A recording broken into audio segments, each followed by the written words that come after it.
तो अभी तक हमें जो दिख रहा है लास्ट 3 मंथ के हिसाब से, अगर हम लोग निफ्टी को चेक करें, सॉरी अगस्त से दिसंबर नवंबर कितना होता है, 3-4 महीना जो भी है, लास्ट 3 मंथ के हिसाब से अगर हम लोग चेक करें तो निफ्टी को आउट परफॉर्म कर रहा है आईटी, फार्मा, ये दो ही सेक्टर बहुत अच्छा से आउट परफॉर्म कर रहा है। एंड लास्ट अगर 2 महीने के हिसाब से देखें तो कहीं ना कहीं रियलिटी ऊपर आने के लिए कोशिश कर रहे हैं। एंड एफएमसीजी सेक्टर ये सारे आउट परफॉर्म करने के लिए कोशिश कर रहे हैं। अभी इन सारे सेक्टर को एक एक करके फर्स्ट देखेंगे।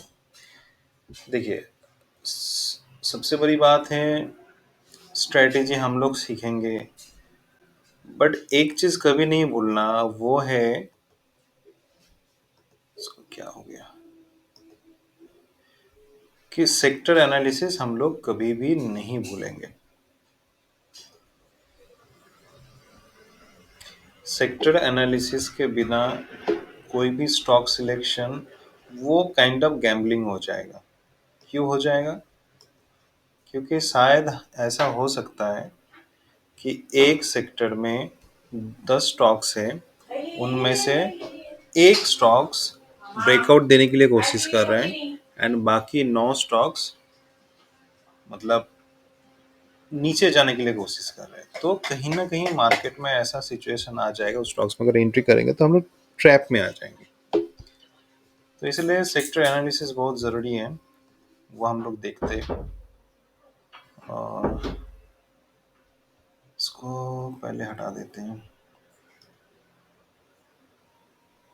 ओके, दूसरी चीज़ 20 नहीं चाहिए, 200 भी नहीं चाहिए, 200 को रख देते हैं। चलिए अब समझते हैं।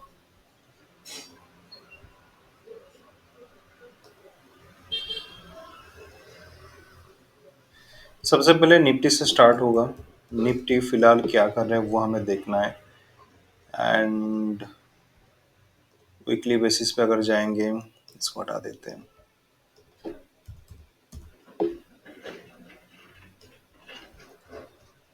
और इसका सेटिंग चेंज कर लेते हैं। Weekly basis, monthly and daily basis पे पीवोट बहुत अच्छा काम करता है as a support and resistance.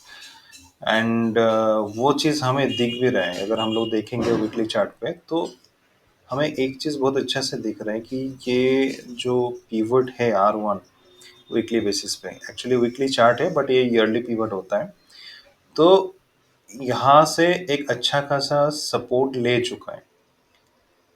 And पूरी तरह से हम इसको हैमार तो नहीं बोल सकते, बट ये बोल सकते हैं कि बायर्स कम बैक करने के लिए कोशिश कर रहे हैं। साथ ही साथ एक तो देखो, यहाँ पे बहुत सारी चीज़ों का कंफर्मेशन है। जब मल्टी कंफर्मेशन आता है तो कहीं ना कहीं एक पॉजिटिविटी आता है। एक तो हम देख रहे हैं कि जो 50 वीकली मूविंग एवरेज जो है वहाँ से सपोर्ट ले रहे हैं। ईयरली बेसिस पे जो R1 रेजिस्टेंस है अभी वो सपोर्ट की तरह काम कर रहे हैं, यहाँ से सपोर्ट ले रहे हैं। एंड कहीं ना कहीं ये एक जोन है, इसको अगर हम लोग अच्छी तरह से नोटिस करेंगे तो यहाँ से भी सपोर्ट ले रहे हैं। तो एक अच्छा इंडिकेशन है निफ्टी के लिए। तो इस बेसिस पे अभी हम लोग एक एक करके बाकी सारे जो सेक्टर है उसको चेक करेंगे। इससे पहले सिंगल सिंक्रोनाइजेशन हटा देते हैं। फाइन, तो ये रहेगा इस साइड हमारे निफ्टी का चार्ट। अब निफ्टी के बेसिस पे हम लोग बाकी सेक्टर को कंपेयर करेंगे। यहाँ पे हम लोग CRS यूज़ कर सकते हैं, बट मैं फिलहाल CRS यूज़ नहीं कर रहा हूँ। कभी कभी मैनुअल बेस जो चेकिंग होता है उसे भी देखना ज़रूरी है। ओके, तो सबसे पहले आते हैं हम लोग बैंक निफ्टी। तो अगर बैंक निफ्टी को देखें तो ये भी कहीं ना कहीं वीकली बेसिस पे जो 50 ऐसे में है वहाँ पे सपोर्ट ले रहे हैं, बट इसके लिए नियर बाई यहाँ पे एक रेजिस्टेंस है। बट फिर भी अच्छा है, अगर ओवरऑल मार्केट सही है, बाकी अगर ओवरऑल मार्केट एंड बाकी सेक्टर अगर साथ दे, कुछ स्टॉक्स भी अगर अच्छी तरह से बाइंग हो, तो ये जो नियर बाई रेजिस्टेंस है उसको ब्रेक देने में इसको ज़्यादा प्रॉब्लम होगा नहीं। एंड ये एक अच्छा सपोर्ट है। बहुत बार यहाँ पे टच हुआ है, तो ये एक अच्छा सपोर्ट है। तो बैंक निफ्टी में भी हम लोग देख रहे हैं कि कहीं ना कहीं, सॉरी, बैंक निफ्टी बोलूंगा तो गलत होगा, बैंकिंग सेक्टर में कहीं ना कहीं हम लोग देख रहे हैं कि एक अच्छा सपोर्ट बनते हुए चल रहा है। सो कुछ अच्छे अच्छे जो स्टॉक्स हैं बैंकिंग सेक्टर में, उसको अगर हम लोग देखेंगे तो शायद हमें कुछ मतलब बेटर मिल सकते हैं। फॉर एग्जांपल है, अगर हम लोग बैंकिंग में आईसीआईसीआई बैंक का जो वेटेज है वो अच्छा है। अगर आईसीआईसीआई बैंक देखेंगे तो वीकली बेसिस पे देखेंगे कि ये भी कहीं ना कहीं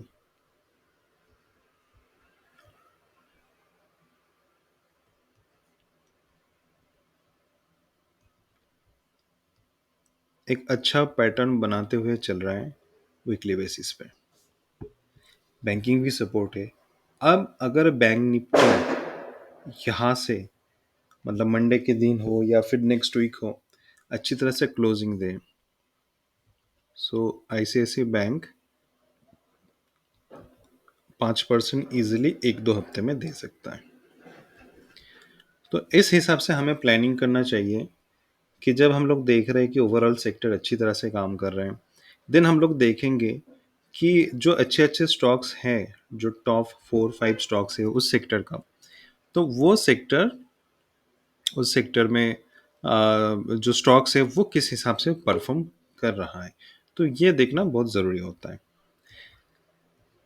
बैक टू द निफ्टी में आ जाते हैं, बाकी सेक्टर को भी देख लेते हैं। देखो यहाँ पे मैं और एक चीज़ बताऊंगा, ये जो स्टॉक सिलेक्शन का जो प्रॉब्लम रहता है, उस चीज़ को मिटिगेट करने के लिए मैं आज का जो सेशन है उस पर मैं फोकस कर रहा हूँ। एक बार ओवरऑल मार्केट देखो, देखो ओवरऑल मार्केट भी, ये जो 50 एसएमए है, देखो कितना अच्छा से एज ए सपोर्ट की तरह काम कर रहा है। हर एक सेक्टर में जाओ, ये बहुत अच्छा से सपोर्ट दे रहे हैं। मतलब इससे अच्छा इंडिकेशन कुछ नहीं होता। अगर ये सपोर्ट टूट गया किसी हालत में, ऐसा तो देख के तो नहीं लग रहा है, पर ये बात भी सही है कि एक हफ्ते के बेसिस पे हम लोग कुछ जज भी नहीं कर सकते। बट वही चीज़ें यहाँ पे अगर टूट जाता है नीचे, तो फिर नहीं पता कि मार्केट किधर जाएगा। बट इंडिकेशन देखो, ये जो कैंडल है, हर सेक्टर का कैंडल देखो, बायर्स किस हिसाब से मार्केट को ऊपर लेके गए।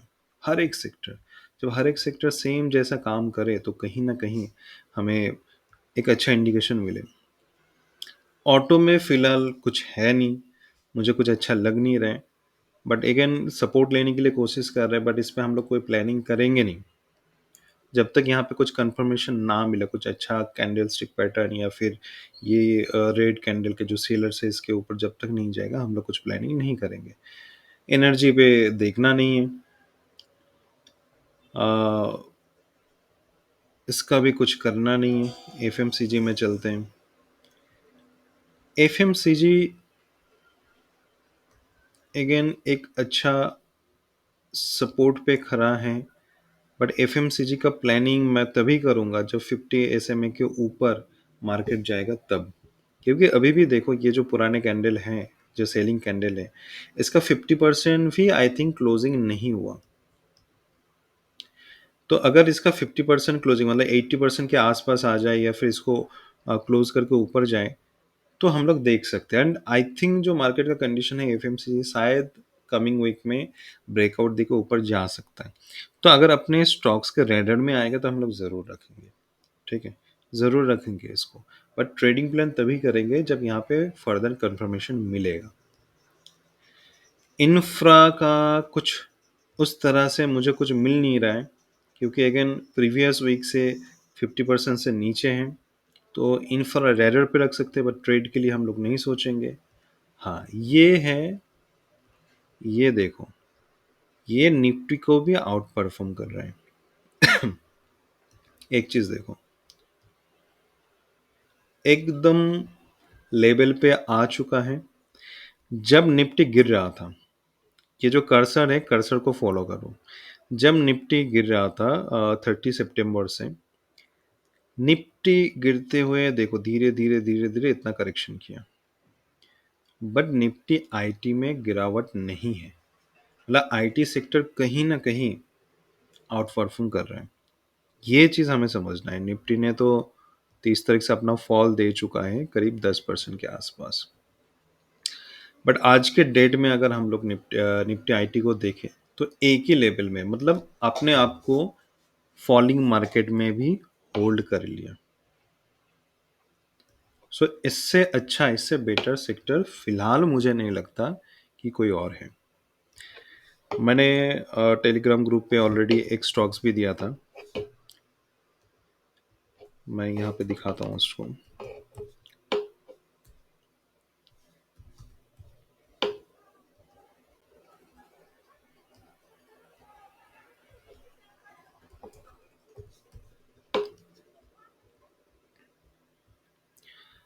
देखो स्टॉक्स को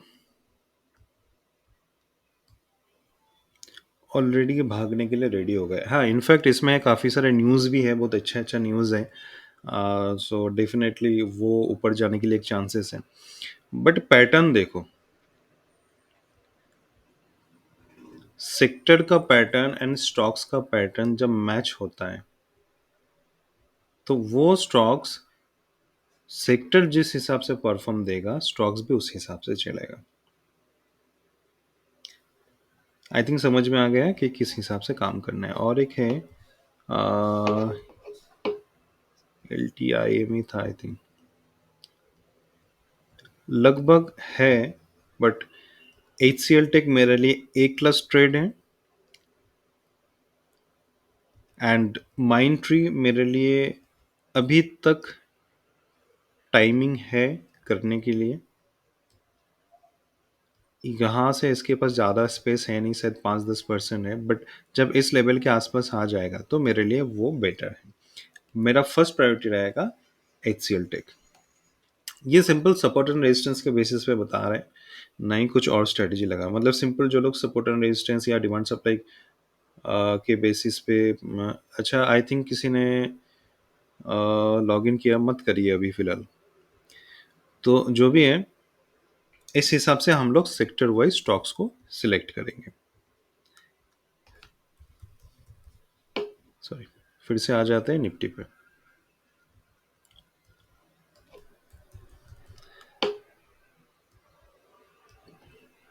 अभी जितने सारे आईटी स्टॉक्स है उसको वन बाय वन चेक करना है एंड देखना है कि कौन सा ऐसी स्टॉक्स में मतलब सेम टाइप का परफॉर्मेंस है एंड सेटअप बन रहा है, तो उस हिसाब से हम लोग ट्रेड करेंगे। मीडिया में कुछ नहीं है, मेटल में कुछ नहीं है, मिड कैप कुछ खास नहीं है, फार्मा बट अगेन लास्ट जो सेलिंग कैंडल था उसका एकदम नीचे 50% अप होता तो उसके बारे में सोचते हैं। रेडर पे रखेंगे बट ट्रेड नहीं करेंगे, ये भी नहीं है इसके भी। हाँ, रियलिटी सेक्टर देखो, रियलिटी सेक्टर प्रीवियस जो सेलिंग प्रेशर था वीकली बेसिस पे देख रहा हूँ, उसको अच्छी तरह से क्लोजिंग दे दिया एंड इनफैक्ट काइंड ऑफ इसने दो कैंडल को काइंड ऑफ इनगल्फ कर चुका है, पूरी तरह से नहीं बट 90% अगर हम लोग देखेंगे तो इनगल्फ हो चुका है। तो रियलिटी सेक्टर जैसा है, चलो यहाँ पे देखते हैं। अब जब हमें पता चल रहा है कि ये सेक्टर अच्छा कर रहा है, इसके साथ काइंड ऑफ अगर चेक करोगे तो रियलिटी सेक्टर अच्छा परफॉर्मेंस दे रहा है, तो अभी हम लोग आ जाएंगे रियलिटी सेक्टर का स्टॉक्स ढूंढने के लिए। अभी mid cap and small cap में नहीं जाए, मैं बार बार बता रहा हूँ। ये देखो,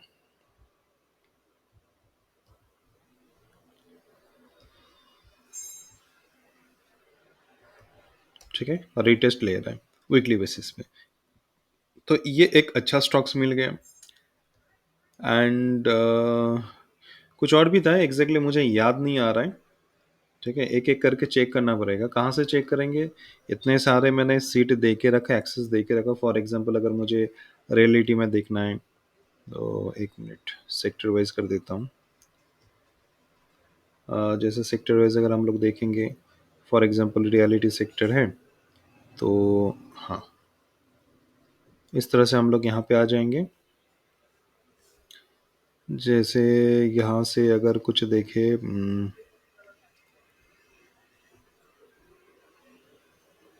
ये जैसा कौन सा है, एनसीसी। तो यहाँ से वन बाय वन हम लोग उठाएंगे, जैसे एनसीसी है, एनसीसी का क्या कंडीशन है, हम वो देखेंगे, नहीं इसमें कोई सेटअप बन नहीं रहे हैं इसके हिसाब से, तो इसको इग्नोर करेंगे। एंड उसके बाद फिर से आ जाएंगे, फिर से आने के बाद हम लोग देखेंगे इसमें क्या कंडीशन है वो देखेंगे। तो इस हिसाब से वन बाय वन हमें स्टॉक्स को चेक करना है, एंड ये वीकली बेसिस पे करना है, हर रोज बैठ के काम नहीं करना है। इस पे अभी तक सेटअप बना नहीं, जब तक इसके ऊपर नहीं आएगा नहीं बनेगा। तो इस हिसाब से वन बाय वन चेक करना पड़ेगा, जिसमें मुझे लगा कि अजमेरा का जो सेटअप है वो मेरे को अच्छा लगा, इसलिए मैंने वो वाला दिखाया। फिर से निफ्टी में आ जाते हैं। निफ्टी को लेफ्ट में क्यों रख रहे हैं, क्वेश्चन का आंसर ये है, इसके साथ कंपैरिजन हो रहा है बाकी सेक्टर का। Crude oil, sorry,